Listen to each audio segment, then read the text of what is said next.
Hi, welcome to this Open Security Summit session in February 2023. And this is a CISO, the role of the CISO in 2023 panel. So we got some very esteemed panelists here, and I think this is going to be a very interesting conversation. Sarb, we're just excitedly talking about the first topic. So I'll go first as quick round of introduction. So I'm Dinis. I've been a CISO for quite a while now. I've evolved from all sort of security, application security, and I think I have I try to connect the dots, right, in the graph world. I feel like I was hacking the organization in the past from the ground up. Now I'm hacking the organization from the top down to make sure it delivers what it needs to deliver and business risks are aligned. So Sheetal, quick introduction maybe from you. Yes, so hi, I'm Sheetal. I have around more than 20 years of experience in information security. I've worked mostly in very regulated companies like identity management, fintechs, telecom, and both have a strong security engineering as well as compliance background. And I'm currently working as the CISO of Finoa. Finoa is a crypto custodian company we are based in Berlin at the moment, just getting through the crypto winter.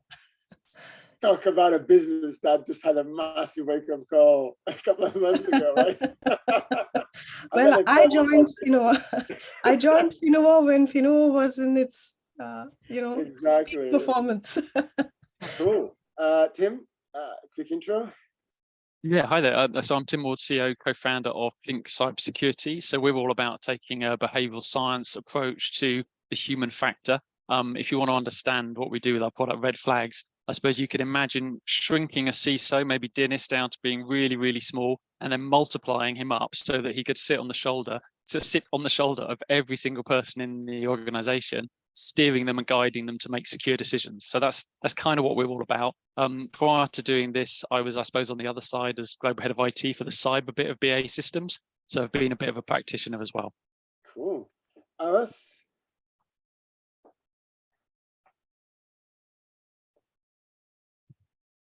Sorry, just unmuting myself. Hi, everyone. My name is Abbas Haidar, and I come from my IT background. Then I met Mr. Cruz, and I got into more into security, and I started to love cybersecurity. And in Sarb, just talking about the subject you were talking about earlier with Dinis, we worked a lot on bringing or injecting the security culture. We'll discuss into the business. We'll discuss this with you later on. But to cut the story short, I work at the moment as CISO for Alipay UK. I am European InfoSec manager as well for Ant Group International. And thanks, Dinis, for.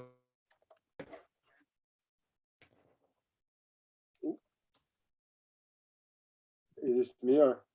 It's frozen. Ooh.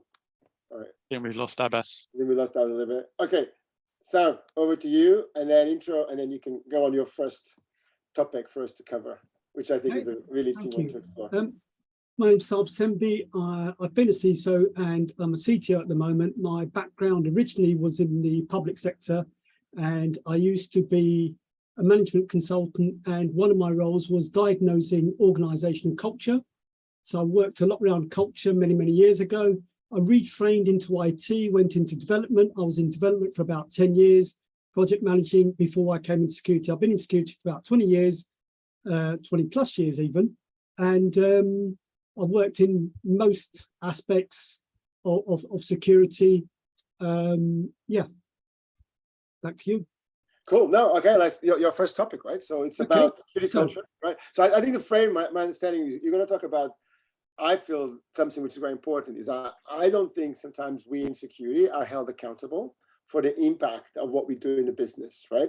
And I think the use case you're going to talk about is a good example of sometimes we are guilty of pushing security for security's sake without understanding the context and understanding the business impact of that. So give us your little rant, which I think is a really good one. So this is my little rant, and I'm hoping I'm going to make it a big rant over the next year. I really do want us to be thinking about what we're doing. So it's from the business perspective, which is basically, and it's not an attack on anyone, but at the same time, I'm trying to stir discussion. So some of my phraseology is intentional to stir that discussion. So from the business perspective, I think there is no other business department or any department, business or non-business, which requires or suggests that the culture of the organization needs to be changed to what that department or that team is about. So we don't have the finance team going to the board saying we need to have a culture around finance or a HR culture. The only culture quite often that's talked about is a culture of innovation. And, you know, that's the sort of thing that's often talked about. Unless we've got someone from security and that they've been speaking to a vendor who's been selling them security culture. In which case we have a big discussion about bringing in consultants to start instigating and implementing a security culture. Now, my view is we're there to support the business and make sure that we are supporting the business in generating the profits, revenues, all of those wonderful things. And we need to be careful that if we're not doing the right things, we're going to end up in a position where we are taking employees away from what they should be doing, which is generating revenue, away to learn culture, to learn the right things about security. Really and truly, I'm surprised that we haven't had more of a pushback from businesses telling us that we should be using all the wonderful AI stuff we hear about all the time and start improving our security products, and why we don't go to our vendors and say, do you know what? All these phishing attacks that we're hearing about, all these ransom attacks, your technology should be better. We shouldn't have to take people away from their work, from generating revenues, because your products are rubbish. So that's the opener. Yeah. All right. Anybody guys want to chip in? That's a great start. I kind of have a mix of agreement and disagreement with Sarb there, I think. So on the one hand, I agree completely. I think the approaches we're taking at the moment or traditionally have potentially been wasting people's time. I don't think sort of lengthy e-learning, especially once a year, I don't think fish test train, I don't think it's a good use of time, and it potentially sets people up to fail. It damages the culture potentially as well. So on the one hand, I agree. On the other, I think maybe there's some sort of subtleties. I know John Scott at the Bank of England, or previously Bank of England, now at BT, talked about the idea of rather than changing the company's culture, it's a culture that values security. It's not a security culture in its own right. And there are kind of other aspects of culture, aren't they? Like we've had emphasis in the past on an organization having a learning culture. And actually, if an organization does have a learning culture, then perhaps it can be one that can cope quite well with security, because it's one that's going to react when it has a problem. It's going to learn from its mistakes. It's going to fix those mistakes. And the other aspect of culture, I suppose, is that one of psychological safety. So if your organization has a kind of a punishment culture, a blame culture, then that is going to make it really hard for security, I think. And so you might want to be trying to have that conversation bravely with the CEO. But broadly, you're right. I mean, the business comes to work to make money for the business. It doesn't come to do security. And I think we have to remember that as practitioners and make sure that we're respectful of that. I don't think technology can solve the whole problem, though. I think there is a people element in there somewhere. Yep. Sheetal? Yes, it's a very interesting question. I completely agree with the fact that security culture is extremely important for an organization to succeed with security. However, I'm a bit reserved in spending on that security culture, because I do believe that there are many aspects which we, our team ourselves internally, can drive to create that kind of good security culture. And I do remember running such programs back in the days, and there was a time when for instance, there was a company that I was working in, they were moving from monolith in the data center to microservices in the cloud. And it was like around 12 years back. We were just figuring out, everything's changing from the waterfall to agile. And for me, it was like the CTO comes in and says, stop, now you cannot go in and stop them from delivering. It is going, the CI/CD is like the new thing, and we need to deliver. we are a startup. We cannot do the usual drill that you request. And for me, it was like, I'm not gonna be able to handle this. And when I went back to the drawing table, I kind of developed something that probably might help everyone in helping us with security. So how can we make security fun in the company?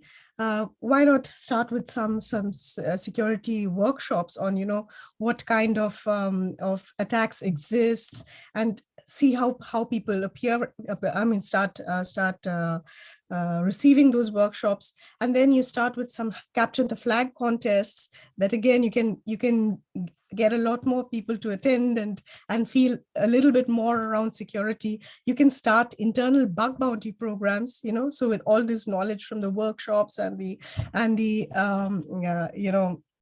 capture the flag contest, they feel excited about, okay, those microservices, they're not on the good side. That's the bug I saw.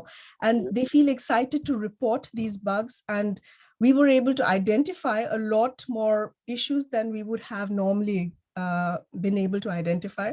I also did something very crazy. It didn't work, but it was funny. I did security movie night. And so just before the movie, it was, of course, always like some security themed movie.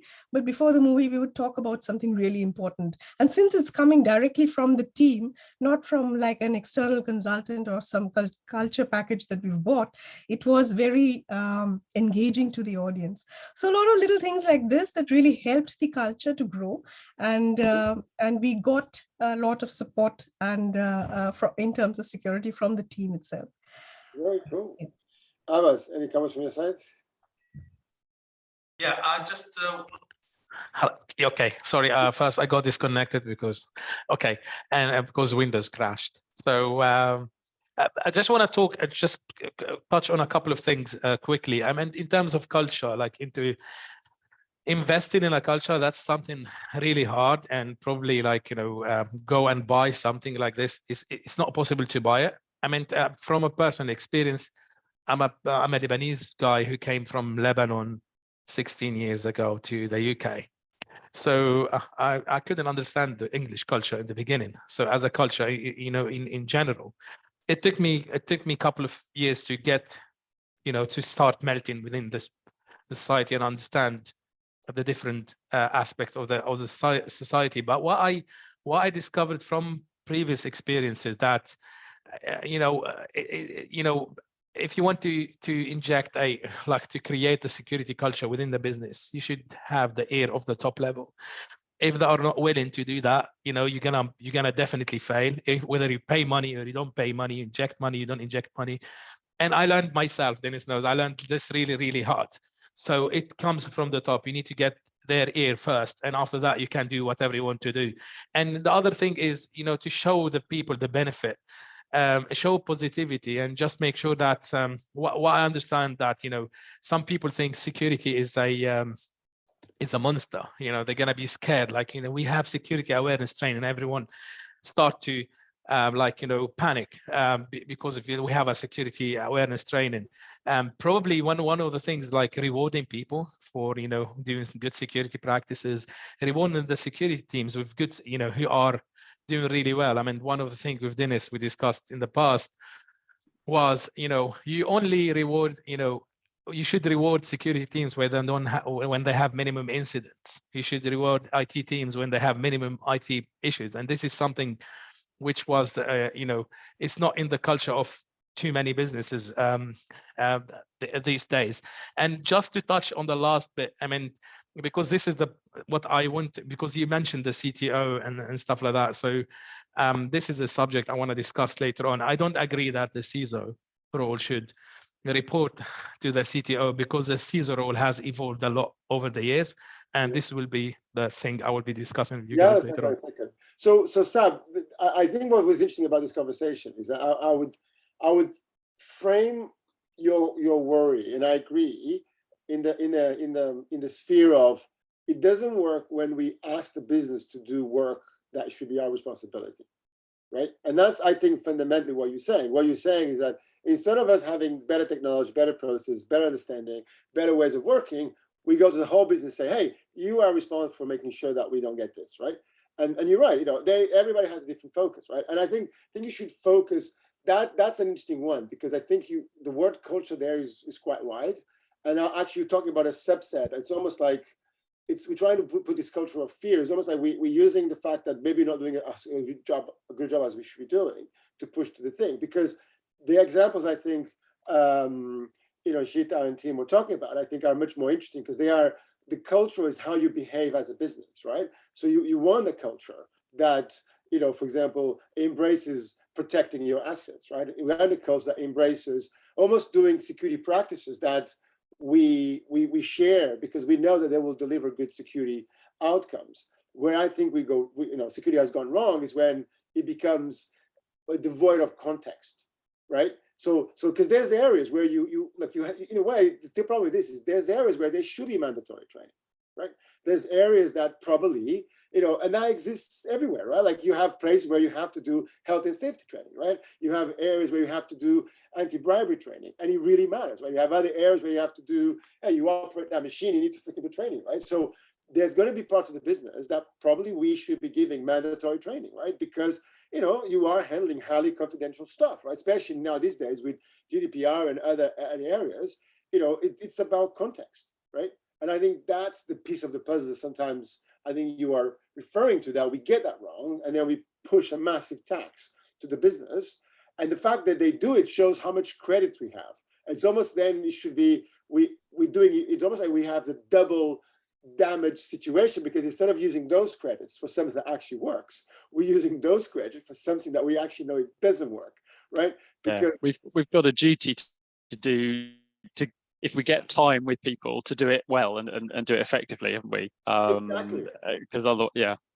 I think the challenge is that, and again, I'm playing devil's advocate here, is where we're in a situation where many of the situations that we're providing training for, if we say break up training, if it's awareness training, like the example you gave me, anti-bribery, anti-corruption, all of that straightforward, because it's awareness, it's understanding what the boundaries are for compliance purposes in some respects. Yeah. There's that. However, if the problems that we've got are of the making of technology,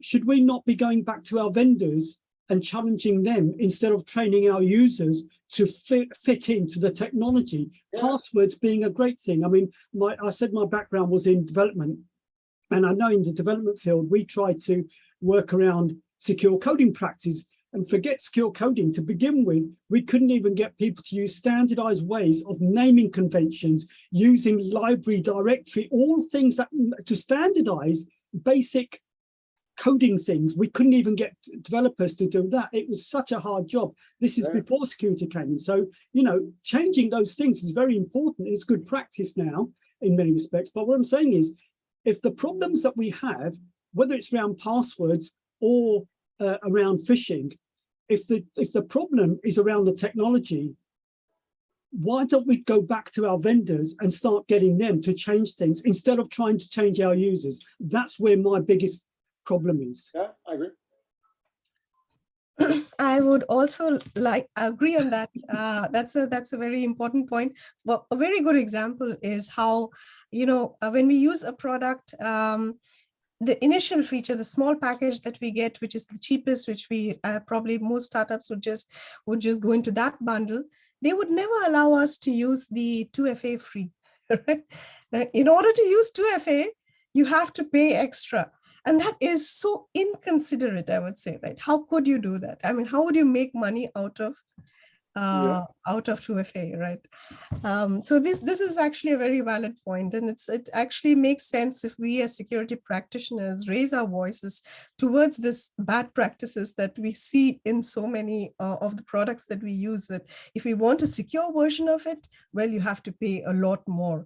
And you know, some of these security features like authentication is so basic that every human being deserves, right? So why would they restrict it and make us pay extra for it? So Sheetal, I agree. The innovation that we have as CISOs shouldn't come from this type of training that or training organization we can bring on board.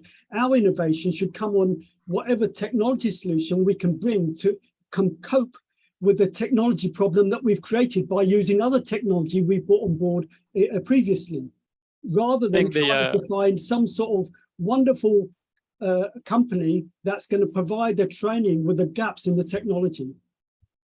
I think the NCSC blogged about this recently, and it caused a little bit of a stir in the awareness world, I think, because they were essentially, I think it was slightly having a poke at phishing simulation kind of snake oil, in that it was saying, look, you're trying to teach people to spot all these different types of phishing. Like, experts can't necessarily get that right. So maybe you should be focusing on getting some of the basics right of having some basic controls in place. And that's what the article kind of went on to highlight, some of those basic controls. I suppose it jarred slightly because I think it has become a bit of an excuse to say, forget about the people, tech can do everything. And I don't quite think we take it that far. When you're in a situation where people can quite literally leave the door open, you do need some level of awareness. But I'd agree with Sarb, you need to, I suppose, use your controls as best you can before you turn to that, maybe. Well, it's context, right? Like I always like to think that the user's responsibility to have common sense, right?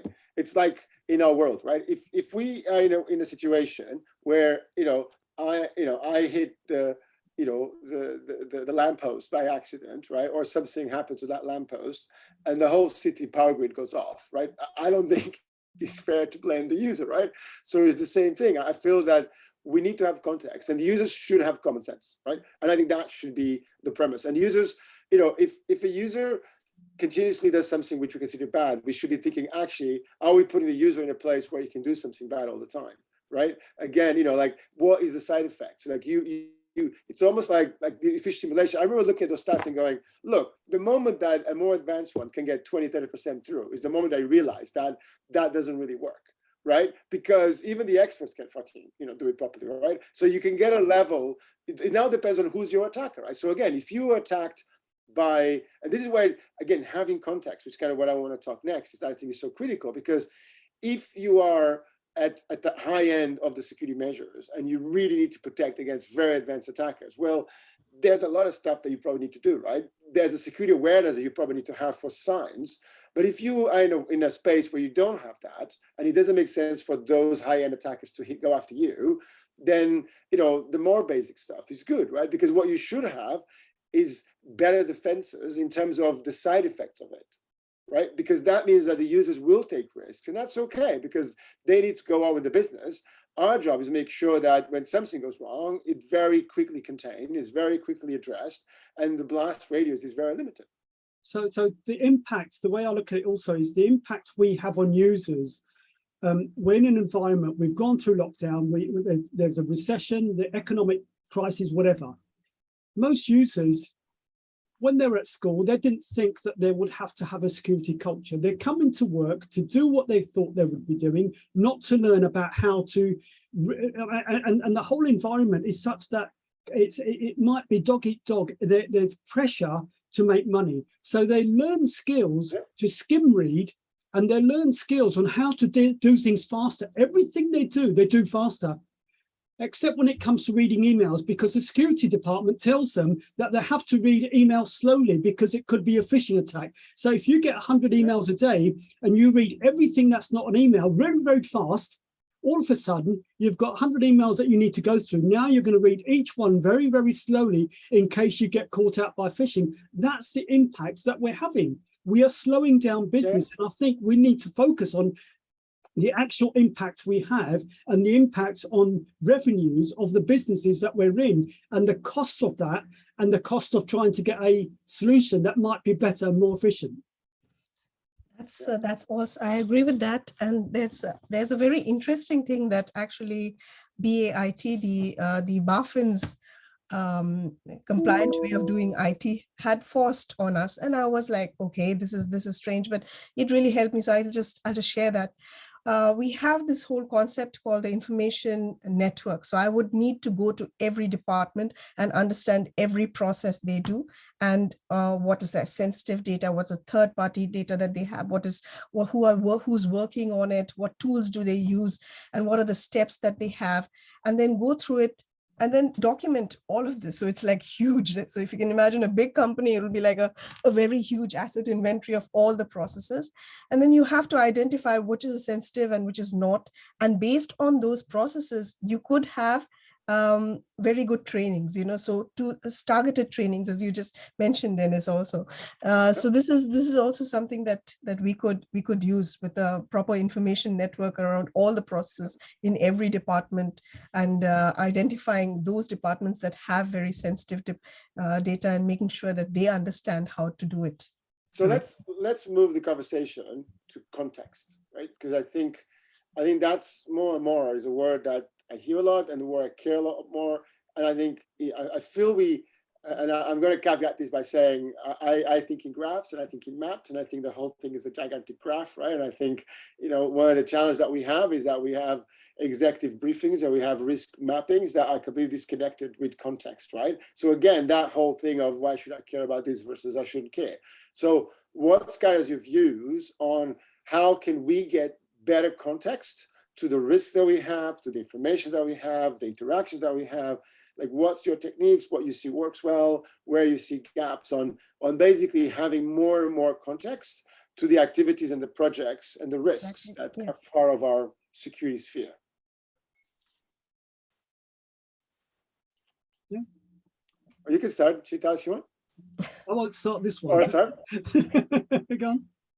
Okay, so well, here again, I think the whole process of gathering all the different, processes that each department has, and while going through them, also understanding what kind of risks can come through, say, confidentiality, integrity, availability, authenticity issues, or, what would happen if there is if they're down for some time and any business impact, and then be able to get a very clear context on the security requirements, the security risks, and be able to tie it down to business value, because this process is directly related to that, to that much of business value. So we are able to also make a very strong link there.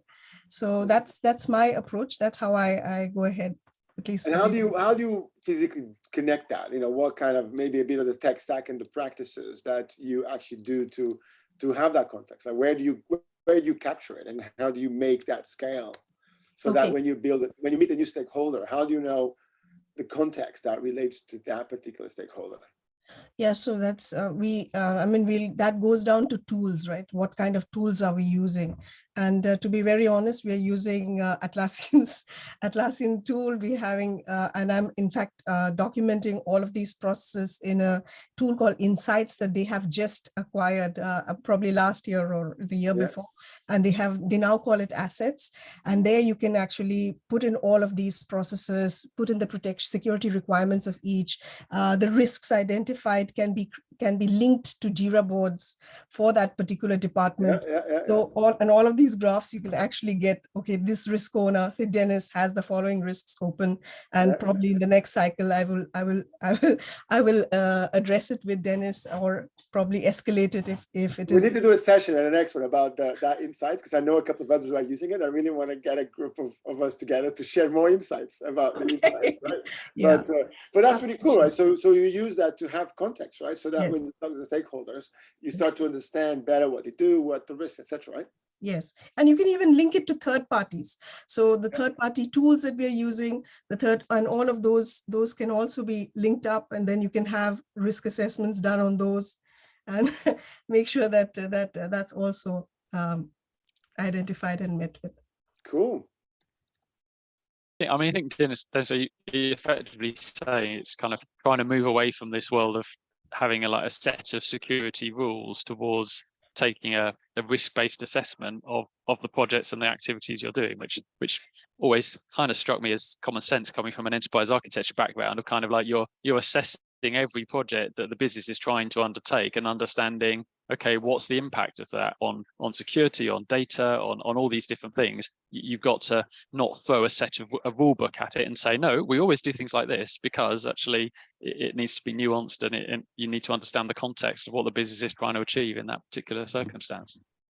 Yeah, I think that's an excellent idea, because I think if we're sharing and looking at all these in terms of risk and the impact of the business, and we're doing it in a way which is like some of the tech companies work, and well, many others do as well, you know, with objectives and key results. If we're sharing those risks in the same way with the right people, it's not just security people, it's everyone else.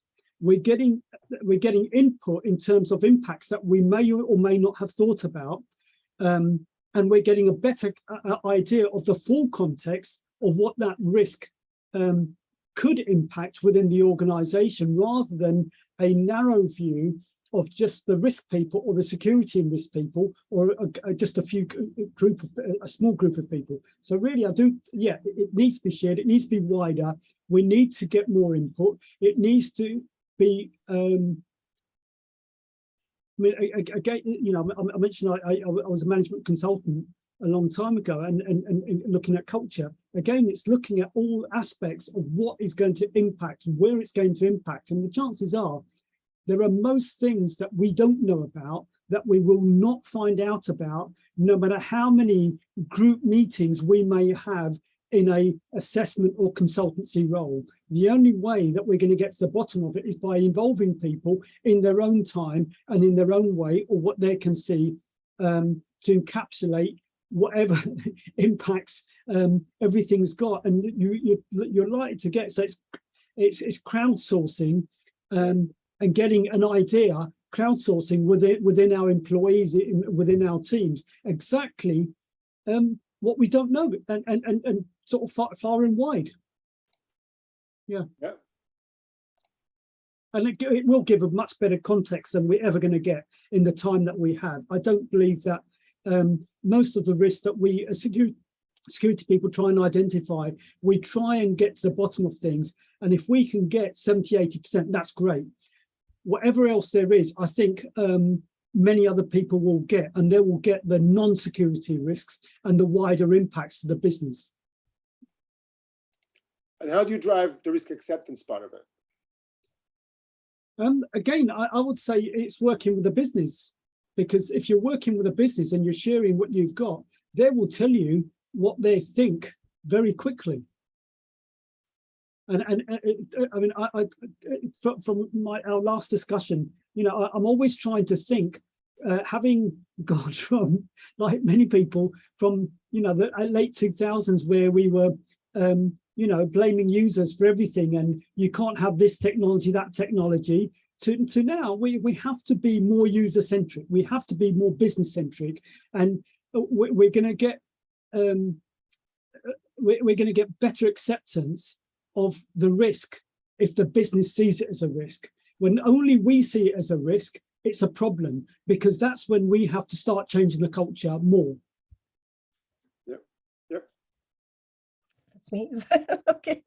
So what I would do towards risk acceptance is first to understand what legal landscape the company is working in. So if it's a fintech, definitely you'll have ABC, because you're working in Germany, or, you know, in whatever part of the world it is. And then based on that, I know that these are compliance issues that the company would really suffer if they do not comply with.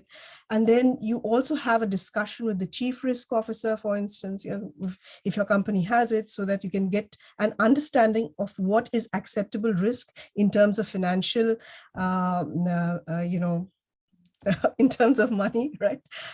So you really need to understand where risk acceptance stands with the company. And then when you go and assess every process and you assess the risks there, you also try to see which category it belongs to. And you know, depending on what kind of data that they're working with, right? The context of the entire risk. And then see whether the new mitigation measure is something that that is acceptable. And there are sometimes some issues which are really terrible. For instance, the recent Schrems 2 I don't know if you guys have heard about it. We had actually really lovely sessions. You need to go and listen to the Open Security Summit sessions. We actually had sessions as that was happening. It was really lovely sessions. Okay. With the said Schrems 2. So I know you're quite inside out because we had really good so when Schrems 2 happened, like it's something that probably some companies, not every company can just implement it from day one. And they would have had to take a huge change from their usual functional, roadmap to being compliant to Schrems 2. So some risks are accepted, but you have to have a roadmap towards how you mitigate all of that. So that's just my 2 cents. Just to add to that, I mean, I think it's important to get the different perspectives, because the legal perspective on each of these things from the compliance perspective is different from the security perspectives. Yep. And it's to try and get as many inputs as you can to get an idea of the real impacts. And you may find that sometimes the security impacts are small relatively to some of the other ones in terms of brand. Yeah, and et cetera, et cetera. So it's just trying to get anyone and everyone to try and give their perspective in the right way, because it isn't always compliance, although most of the time it is. And some organizations, as you say, finance sector, and almost entirely compliance driven. And that goes to the idea of context, right? Like the more context we can provide our data and what we do in the realm of business, right? The better. And sharing it, because otherwise people won't understand the security things this time round. But what they might do is look at them this time, and next time something comes up, they'll know because they've read it once before. And that context, learning over a period of time, is very important. Yeah. So let's talk about the challenges. So what are the biggest challenges that you kind of face these days in your world? And I'll start with mine. I think the biggest challenge that I could start see from a structural point of view is scaling, right? I think we get to the point where we actually know how to get stuff done properly, right? We know how to secure it. We have good understanding, right? It's how to get scale throughout the organization so the organization can operate at the level and the speed that they want within the risk appetite that they have, and to get also, I would say, the security teams to think of scale, right? Because I don't think a lot of teams understand and can think in terms of scale, like the whole sharpening the saw. If you don't spend a lot of your time improving how you actually operate, you might be very busy, but you might not be having as much impact. Tim, to that, the word I think you used was, we always have a duty to a business to use the best of the resources that we are given from the business, right? So my challenge at the moment, I would say, is scaling and getting that to operate in an efficient way. So what about you? What's your challenge in 2023? Can I suggest Abbas goes first, because he's been quiet and we haven't given him as much of a chance. I keep butting in and I'm worried that he won't get a chance to say much. So please, Abbas, go first.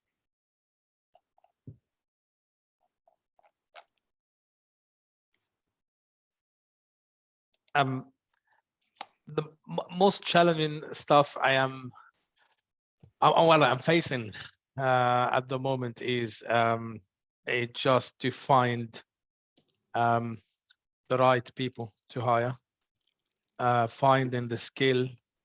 The thing, if you find the skill, it is super expensive. I don't want to say super expensive, but it is crazy. I mean, I remember 2 years ago, I was trying to hire for a security analyst role, and we're advertising that role on some 40K, I remember, and we couldn't till we increase it to 45K. And at the moment, I'm looking for an AppSec guy who has some knowledge, some AI, some I'm not gonna say basic, but like not senior, probably mid-level. And it's a big challenge to find the right the right talent for the money. I mean it's super crazy. You're going like over 120K for someone who's just hardly know Python, as an example. But this is one of the main challenges that I'm having now, just in terms of recruitment. It is a big headache for me.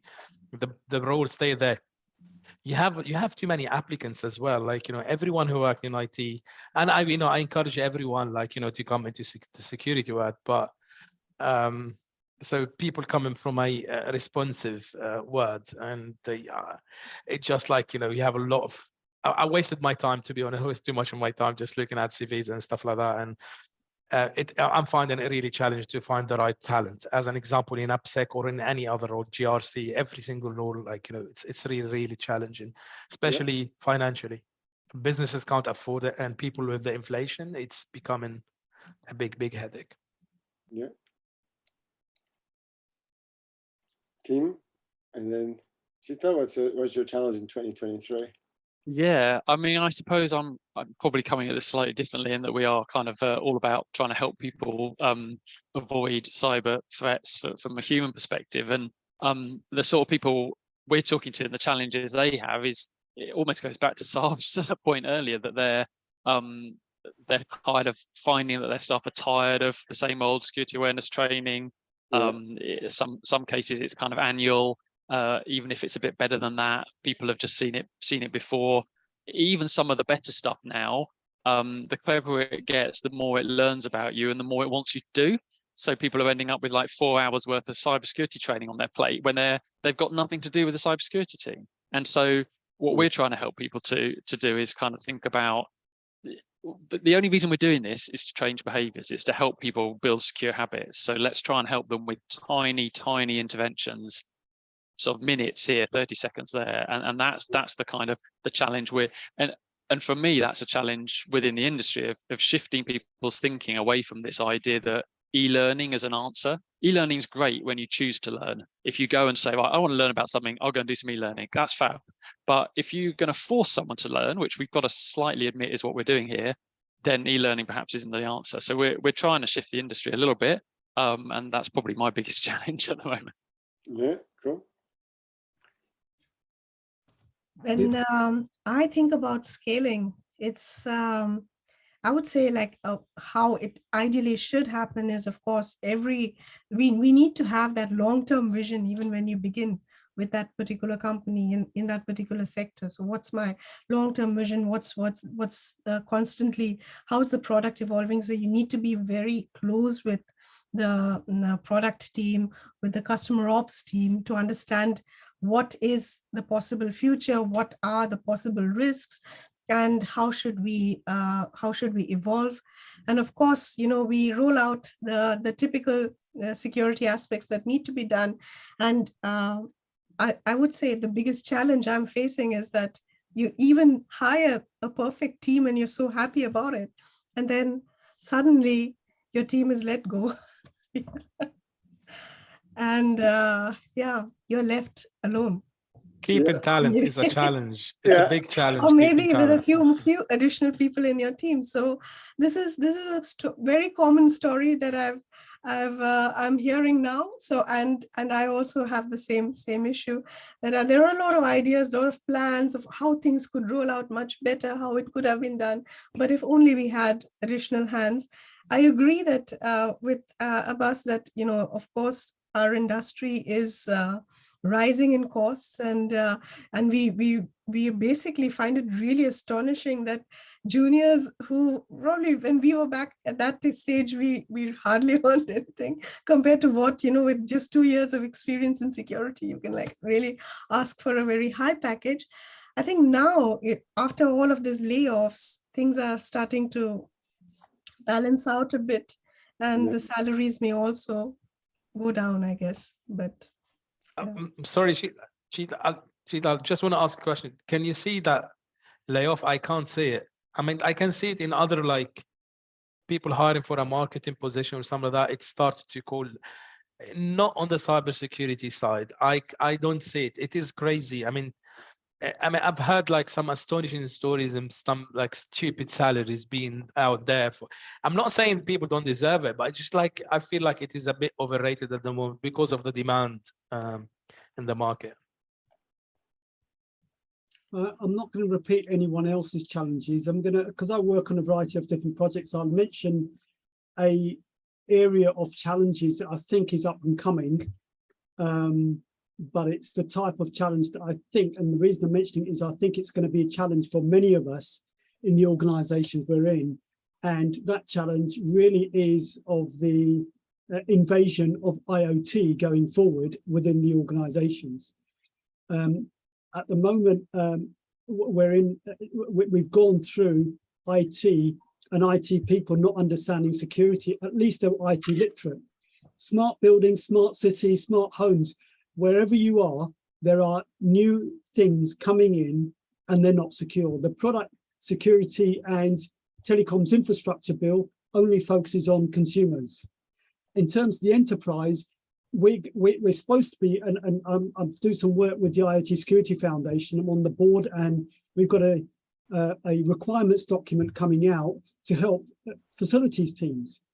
And the challenge that I'm talking about is that facilities teams are not even IT literate, let alone security literate.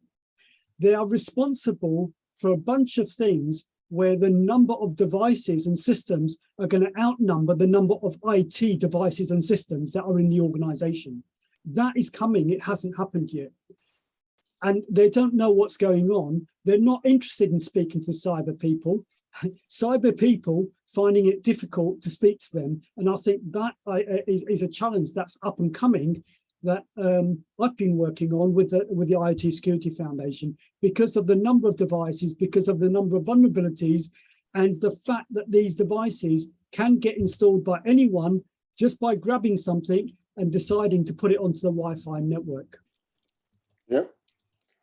No, I agree. That explosion of devices is quite massive, right? Can we just use the last couple of minutes just to talk about recruitment and hiring? Because I think Abbas is one of the ones I want to talk to, right? I feel, look, first of all, I think it's a good news that we're having an inflation of pricing, right? I think it shows maturity, right? Like, I've been doing this for a long time ago where there was very little market for security, there was very little appetite, there is, you couldn't attract, a lot of talent. I do think we have an inflation now, and I feel that one of the tricks is that we need to be better at bringing people from other industries into cybersecurity, because they will bring a level. It's almost like, I think what you're saying, Abbas, you say, I have a job at this level, right? Requires these skills. And I'm trying to hire the security skills, but I can only find people at this level, right? And they, because of the market, they kind of want to be paid that amount. To be fair on them, right? Like, it's a commercial model. Like, if you have a demand for it, right? If you have offer, then it should go higher. I think the trick is to find professionals who on other fields are much higher, much, in a way more experienced, a lot of great domain knowledge, but because of that industry, they are paid much lower. So what you find is that even what we now consider to be a low paid cybersecurity role is actually very well paid, right, for other industries, right? Like, I in my world, I have store managers earning, a fifth, right, a much lower, right? It depends on the exec level, right? People who have crazy responsibilities, right? I always have this idea of finding the Nando's restaurant manager, right? Like, who can manage all of that chaos, and thinking those individuals would be amazing. So I think, and even engineers, scientists, I think we're missing a trick by not finding really great professionals and then giving them a path into becoming cybersecurity professionals, knowing that there's a ramp up, but also knowing that we need to start designing jobs and roles that allow that transition to go through, because that will open up the pool to a lot more talent. That is going to be much better than having somebody a lot more junior who might have a bit more security experience just because they've done it for a couple of months or a year or a couple of years, but take somebody a lot more experience and they can learn the same thing and become way better. Also, Dinis, if you take the approach you're talking about, you're going to get much greater loyalty from those people because you've helped them up.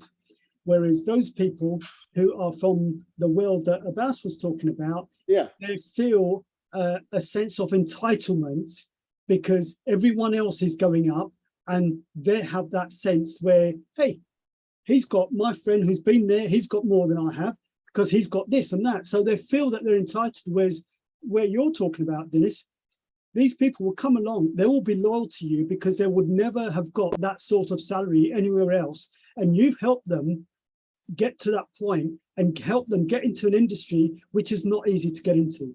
Really good point. And it will help a lot with diversity, by the way, because it will bring a lot more talent. And this is, it's not easy. I've been trying to do that a while. It's not easy, but I definitely feel that that's the direction of travel. I don't know, what's your views, Sheetal and Tim, on hiring and finding talent and nurturing them? Taking into account, Sheetal was just saying that you hire and then you lose them, but that's the thing, you know. When I lose talent, sometimes I'm happy, right? Because that's the only thing you can do, which is like, you know, we got them to a point where they moved on, right? But so what's your views on hiring and finding talent? I would agree. It is actually a very tough thing, and we need to invest a lot of our time and energy into getting a good team. Yes, your cybersecurity strategy can be excellent if you have the right people on board, and it's not really very easy. So I would say, Dinis, I would go for your strategy if the person was in the same company and I knew him and I'm like, okay, he's capable, he's very interested in security, but like really having that from just an applicant, I would not be able to trust whether they can handle the load that we would be handing over to them as easily. That's a very good point. And to be honest, now that I work in a large organization, I actually have already several success stories of exactly that, right? Of inside the company. Exactly. Right. Of putting on the job spec, hey, by the way, you don't have to be a security expert, and then having people kind of quite senior, right? Going, hey, you know, can I throw my hat to the ring? Almost like, I'm only going to throw if it makes sense, right? But then you look at them going, wow, they are amazing individuals. And then when they come up, you know, they jump in, they have that, like you said, they also have an extra edge because you literally are helping them to shift careers, right? Exactly. And even I would say they come with good skills that probably security engineers are lacking a little bit on, like probably strong development experience or, you know, strong platform experience. And we were lacking it, and they really speak the language that developers speak. They really understand that much more deeper than, you know, probably the rest of the team. Yeah, I agree. There is one thing, Dinis, if you allow me. There is one thing HR and finance team, they should stop doing the old style recruitment. You know, where they say we'll pay you between 40 and 50K. Stop doing that. I mean, I do now, if I find I offer the maximum straight. I go to the number and say, this is what I'm going to offer you. I will go for you the maximum. So I won't offer, like, if it is between 40K and 50K, I'm not going to play it like I will pay you 45. I'll pay him the 50. So I think that old business style, and not probably as well put in a salary or something like that. That's bad. From my understanding, it's really bad. I know some business, they have their own perspective why they do it this way, but I would go and offer the maximum, and I would stop. Yeah, I'll stop all of this. I was just a bit angry about it. I wouldn't argue with you on that, but I would say that it's important at the interview you understand what drives the person. It could be just money, and there are people like that. There are people who what they're looking for is something else than that. It could be they're looking for good mentoring from yourself. It could be that they're looking for other things within the organization, and it's trying to find the right hot buttons, because you may find that although you're offering the highest, you're driving the price up by offering the highest, and in some respects it's finding the right person for the right fit maybe, and there's more to just the role than just the salary is what I'm saying. I didn't mean highest. What I meant probably, sorry, I missed communicated this. What I meant, like, if I can pay 50K, I will advertise the role for 50K. I would advertise it between 45 and 50. I would just go for the 50K. Right. Okay. But I think, Abbas, these days, some of these roles we need to start thinking creatively, right? Like, it's almost like you're right. You won't find at a decent price in UK an AppSec specialist that understands development, understands risk, right? But by the way, anybody who wants to join that world, you would double your salary, right? Although these days I would say the good developers also get paid quite a lot, right? But there's definitely a unicorn. There's not that many people who understand deeply development and understand deeply the cloud and understand deeply, security, right? Those are very rare, and they tend to be paid quite well because look, there's a shortage in the market, right? Like, indication. Great. Look, final thoughts, last minute or so. This was a great panel. We need to do this more often, right? Well, any final nuggets that you want to share from a CISO perspective? I mean, let's just go around the thing. Sheetal, why don't you start, and then Tim, Sarb, I think it's going to get harder. Yeah. Because the challenges are expanding, not getting less. Some of the challenges that we've always had have got bigger, like recruitment, scaling, whereas there's new challenges that we're getting all the time, whether it's from the compliance side, whether it's the attackers, whether it's whatever, but the challenges are increasing. And we're finding CISOs in roles for shorter and shorter periods of time. And that's quite significant. And I think it's worrying. Yeah, but definitely a revolving door there, right? Sheetal, last one. My last piece of advice is that, yes, we have a very tough job as a CISO. We have an ever increasing compliance landscape, a lot of additional risks that we are sometimes not even aware of. We are always running short of resources and team strength. We have detractors who do not like security and create a lot of friction and hate. So we need to just believe in yourself, calm down, take care of yourself while you're doing this job, because it is definitely not easy. But it is possible if you just take one day at a time, have a good, clear strategy in place. Yeah. Cool. Tim, yeah. Well, I go next. I mean, I suppose I'd reflect a bit on kind of almost a summary of the conversation around meeting people where they are, or meeting the business where they are, rather than making them kind of come to us. So understanding their context, and we take that all the way down to kind of helping people in the context they're coming across risk. But I think there's a kind of overarching theme we've talked about, that idea of kind of understanding the business and making sure the security reflects that business. Cool. Abbas? Yeah, just one last thing. This is probably a question for another panel for later on, but it is coming to my mind lately. I've been, I work for a fintech company and we have 9 banks. And I just want to say, do you think like it makes sense that in fintech and highly regulated, like, industries like, fintech or healthcare or something like that, CTOs should be reporting to CISOs, not the other way around? I mean, I believe that they should be, because there are a lot of regulatory stuff, they should be reporting to CISOs. And this is my opinion. I will leave this to you, but this is something just I want to discuss with you today, but we didn't have the time. Okay, if there is 2 minutes, I could give. Yeah, go on. Yeah, so Dinis and everyone here, the way we do it in banks in Germany is we have first line, second line, third line of defense. The first line of defense is the cybersecurity team. They are with engineering. They report to tech, to the CTO, and because they need to be hand in glove with what's happening in tech and stopping it at the right time. That's the cybersecurity first line of defense. And then you have the CISO team, which reports to the chief risk officer, or sometimes even the chief financial officer or legal officer. So that's but someone who is directly in the management board. And then you have a third line of defense, who is in fact outside of all of these, the controls of even the management board. And he is an internal auditor, but he's also able to make a comment on what probably the second line of defense is not doing well or needs to correct, or even like any other team. But these are the 3 lines of defense that you need to have in a fintech in Germany. And I think here it's very clear that, the first line reports the CTO, second line reports the management board, and then you have the third line, the internal audit. Cool. Thank you. I think it shouldn't be one way or the other.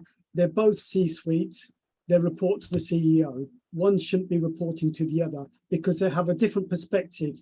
When they discuss risk, they should be discussing risk with the business and the board. It shouldn't be one reporting to the other. Yeah. Okay, that's definitely a topic for another one, right? Brilliant. Thanks for your time. And I'll see you in the next one. Thank you very much. Thank you. Thanks. Cheers, Dinis. Thank you, guys. Cheers, everyone. Take care.